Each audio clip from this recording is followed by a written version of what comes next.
حدثنا مسدد قال حدثنا إسماعيل بن إبراهيم أخبرنا أبو حيان التيمي عن أبي زرعة عن أبي هريرة قال: كان النبي صلى الله عليه وسلم بارزا يوما للناس، فأتاه جبريل فقال: ما الإيمان؟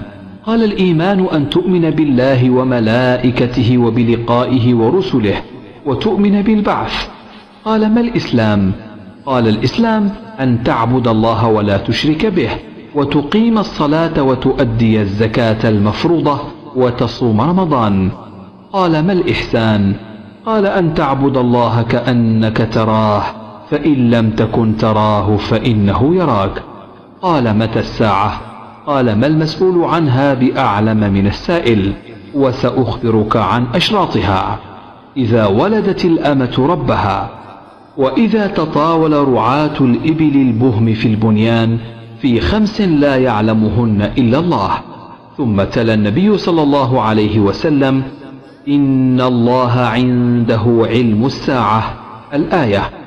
ثم أدبر فقال: ردوه، فلم يروا شيئا. فقال: هذا جبريل جاء يعلم الناس دينهم. قال أبو عبد الله: جعل ذلك كله من الإيمان.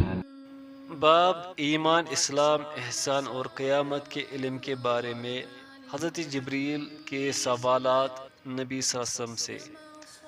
ترجمہ: ہم سے مسدد نے بیان کیا، انہوں نے کہا کہ ہم سے اسماعیل بن ابراہیم نے بیان کیا، انہوں نے کہا کہ ہم کو ابو حیان تیمی نے ابو زرع سے خبر دی، انہوں نے حضرت ابو ہریرہ رضی اللہ عنہ سے نقل کیا کہ ایک دن حضرت صلی اللہ علیہ وسلم لوگوں میں تشریف فرما تھے کہ آپ کے پاس ایک شخص آیا اور پوچھنے لگا کہ ایمان کسے کہتے ہیں۔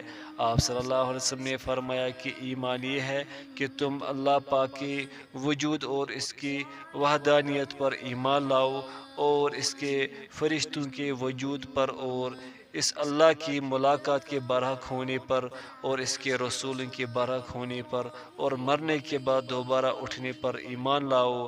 پھر اس نے پوچھا کہ اسلام کیا ہے؟ آپ صلی اللہ علیہ وسلم نے پھر جواب دیا کہ اسلام یہ ہے کہ تم خالص اللہ کی عبادت کرو اور اس کے ساتھ کسی کو شریک نہ بناؤ، اور نماز قائم کرو، اور زکوٰۃ فرض ادا کرو، اور رمضان کے روزے رکھو۔ پھر اس نے احسان کے متعلق پوچھا۔ آپ صلی اللہ علیہ وسلم نے فرمایا: احسان یہ کہ تم اللہ کی عبادت اس طرح کرو گویا تم اسے دیکھ رہے ہو، اگر یہ درجہ نہ حاصل ہو تو پھر یہ سمجھو کہ وہ تم کو دیکھ رہا ہے۔ پھر اس نے پوچھا کہ قیامت کب آئے گی؟ آپ صلی اللہ علیہ وسلم نے فرمایا کہ اس کے بارے میں جواب دینے والا پوچھنے والے سے کچھ زیادہ نہیں جانتا، البتہ میں تمہیں اس کی نشانیاں بتلا سکتا ہوں۔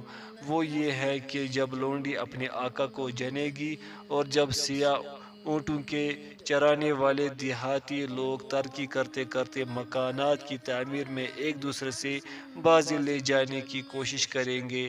یاد رکھو قیامت کا علم ان 5 چیزوں میں ہے جن کو اللہ کے سوا کوئی نہیں جانتا۔